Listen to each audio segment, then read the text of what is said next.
प्यारे विद्यार्थियों, आप सभी का पुनः स्वागत है हमारे YouTube channel time to study में। और मैं डॉक्टर सत्यशील चौहान आज आपके लिए लेकर आया हूं सर्वनाम की जो विविध प्रकार है उसकी एक वीडियो। मेरे प्यारे विद्यार्थियों, इसके पूर्व हमने संज्ञा के बारे में पूर्ण जानकारी प्राप्त कर ली है और उसको अगर आपने नहीं देखा है तो निश्चित ही हमारे वीडियो में जाकर आप देख सकते हैं। तो आज हम चर्चा करने वाले हैं सर्वनाम की। तो मेरे प्यारे विद्यार्थियों, सर्वनाम होता क्या है, उसकी परिभाषा क्या है, तो आइए हम उसको अब समझते हैं। तो ध्यान दीजिए, संज्ञा के बारे में हमने चर्चा कर ली थी। संज्ञा यह किसी विशेष वस्तु, व्यक्ति, स्थान आदि का नाम होता है। ठीक है। जातिवाचक में वस्तु, स्थान, व्यक्ति, इनकी जाति का बोध होता है। वही व्यक्तिवाचक में एक विशेष व्यक्ति, वस्तु, स्थान का बोध होता है। भाव के अंतर्गत जिन्हें हम अनुभव कर सकते हैं और स्पर्श नहीं कर सकते, ऐसे हृदय के भावों का जो संज्ञा होती है उसे हम भाववाचक संज्ञा कहते हैं। द्रव्यवाचक संज्ञा जिसे हम मापतौल कर सकते हैं, इस प्रकार की चर्चा हमने की थी। और समूहवाचक संज्ञा में जहां पर समूह का बोध हो, समुदाय का बोध होता है, वह समूहवाचक संज्ञा होती है। इसके बारे में हमने जानकारी प्राप्त कर ली थी। अब हम चर्चा करने वाले हैं सर्वनाम के ऊपर। तो ध्यान दो बच्चों, सर्वनाम होता क्या है? संज्ञा के स्थान पर आने वाले शब्द को सर्वनाम कहा जाता है। संज्ञा के बदले आने वाले शब्द को हम सर्वनाम कहते हैं। ठीक है। जैसे राम सुबह उठा, राम पाठशाला गया, राम ने होमवर्क किया, राम ने अपने मित्रों के साथ घूमने गया। तो बार बार यह राम न आकर राम की जगह वह, उसने, इस प्रकार के जो शब्द आते हैं उसे हम सर्वनाम कहते हैं। ठीक है। सर्वनाम की परिभाषा आप लोगों को समझ गई है कि संज्ञा के स्थान पर आने वाले शब्द को हम सर्वनाम कहते हैं। ठीक है। अब आइए सबसे पहले हम उसके जो प्रकार है उसके बारे में चर्चा कर लेते हैं। तो सबसे पहला जो प्रकार है उसका है यह पुरुषवाचक सर्वनाम। पुरुषवाचक सर्वनाम अर्थात वक्ता, श्रोता और अन्य, ये जो तीन भाग है, फिर से एक बार रिपीट कीजिए। वक्ता यानी जो बोल रहा है, श्रोता यानी जो सुन रहा है, और अन्य मतलब इन दोनों से अलग कोई दूसरा, इसके बदले जो शब्द आते हैं उन्हें हम पुरुषवाचक सर्वनाम कहते हैं। ठीक है। अब ध्यान दीजिए, पुरुषवाचक सर्वनाम के तीन प्रकार हमने बता दिया है। पहला जो बोलता है उसे हम कहते हैं उत्तम पुरुष या प्रथम पुरुष। दूसरा जो श्रोता है उसे कहते हैं मध्यम पुरुष। और तीसरा जो अन्य है तो उसे हम कहते हैं अन्य पुरुष।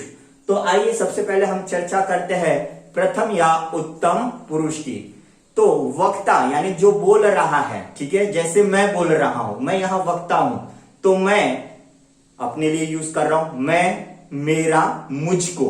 ठीक है। मैं जब अपने बारे में बात करूंगा तो मैं, मेरा, मुझको, ये शब्द यूज करूंगा, ये शब्द प्रयोग करूंगा। वैसे ही हम बहुवचन में हम, हमारे, हमारे लिए, इस प्रकार से जो शब्द प्रयोग किए जाते हैं इन्हें हम पुरुषवाचक सर्वनाम कहते हैं। ठीक है। ध्यान दो, जो बोल रहा है, वक्ता है, उसके लिए जो प्रयोग में लाए जाते हैं, जैसे मैं, मेरा, मुझको, और हम, हमारा, हमको, इस प्रकार के जो तत्व यूज किए जाते हैं उसे हम जो उत्तम पुरुष या प्रथम पुरुष यह कहते हैं। जो बोल रहा है इसके लिए यह प्रथम पुरुष होता है। अब दूसरा है मध्यम पुरुष। इसी का दूसरा भाग है, वह है मध्यम पुरुष यानी जो सुन रहा है, यानी आप लोग। आप भी बोल सकते हैं तुम, तू, तुम, तुम्हारे लिए, तुमको, ये जितने भी वर्ड है जो श्रोता है, जो आप सुन रहे हैं, उनके लिए जो यूज किया जाता है, उनके लिए जो प्रयोग में किया जाता है उसे मध्यम पुरुष कहते हैं। ठीक है।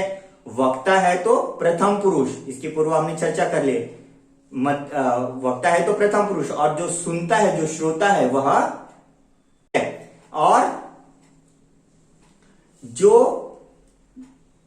जिसके बारे में हम अलग बात कर रहे हैं, अन्य पुरुष जो दूसरे व्यक्ति के बारे में हम बात कर रहे हैं, तो वह, वे, उनके, उन्होंने, इस प्रकार के जो शब्द है यह प्रयोग किए जाते हैं और उसे पुरुषवाचक सर्वनाम हम कहते हैं। तो वक्ता के लिए मैं, मेरा, मुझको, हम, हमारे लिए हमको, इस प्रकार के श्रोता यानी मध्यम पुरुष, वह है तू, तुम्हारे लिए तुमको, इस प्रकार के जो शब्द यूज करते हैं वह अन्य पुरुष के लिए वह, वे, उन्होंने, उनके, इस प्रकार के जो शब्द है वह प्रयोग किए जाते हैं, उसे पुरुषवाचक सर्वनाम कहते हैं। समझ में आ गया।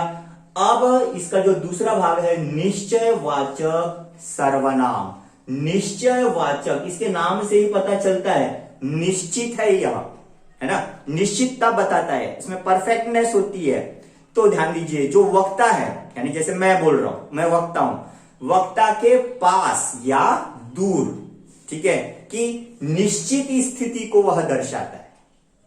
फिर से समझ लीजिए, वक्ता के पास अथवा दूर की निश्चित स्थिति को दर्शाने वाले शब्द को निश्चयवाचक सर्वनाम कहते हैं।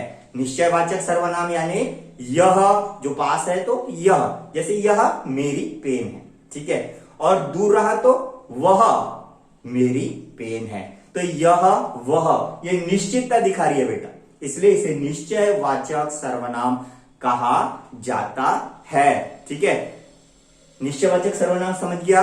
वक्ता के पास अथवा दूर की निश्चित स्थिति को दर्शाने वाले शब्द को निश्चयवाचक सर्वनाम यह कहा जाता है। अब दूसरा है उसमें अनिश्चयवाचक सर्वनाम। अनिश्चयवाचक सर्वनाम में निश्चित व्यक्ति या वस्तु का बोध नहीं होता, इसके नाम से ही पता चल जाता है अनिश्चित है, अनसर्टेनिटी है ना, पता ही नहीं।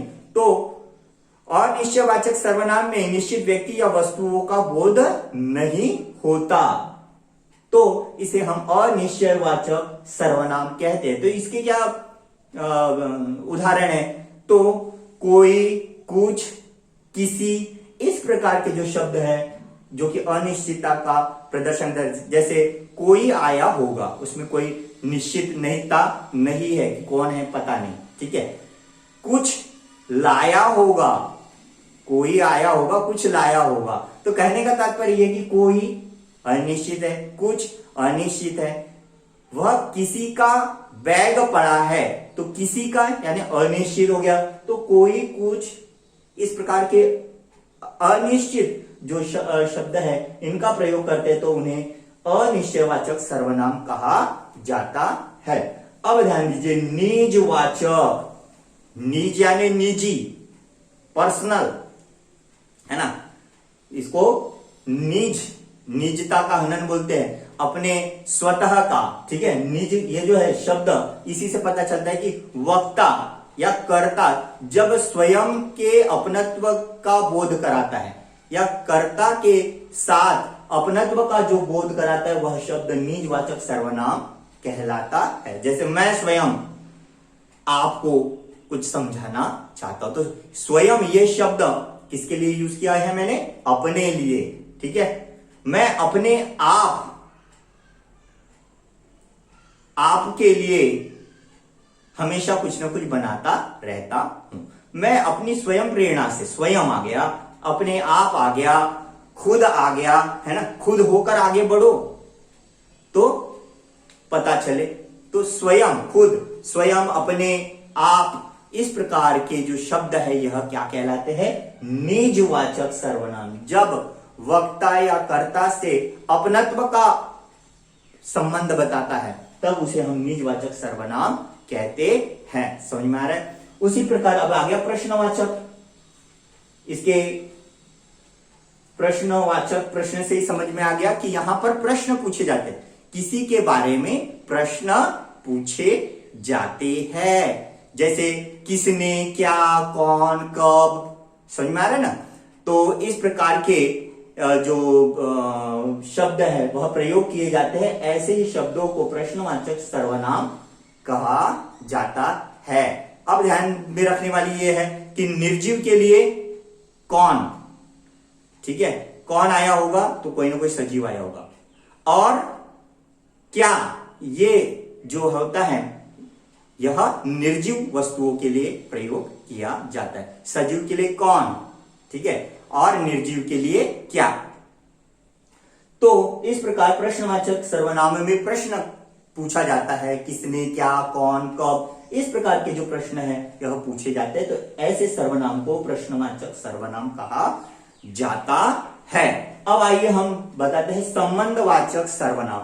संबंधवाचक सर्वनाम में क्या होता है बेटा कि एक वाक्य या शब्द का संबंध दूसरे वाक्य या शब्द के साथ बताया जाता है। तो जिसकी, उसकी, जहां, वहां, जैसे, वैसे, इस प्रकार के जो शब्द है यह जो है बताए जाते हैं। जैसे जो जागेगा सो पाएगा, जिसने किया वह पाएगा, जो मेहनत करेगा वह निश्चित आगे बढ़ेगा, जहां चाह है वहां राह है।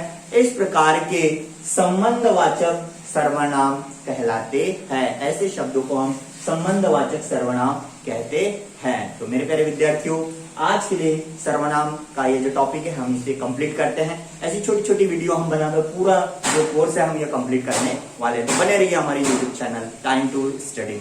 धन्यवाद।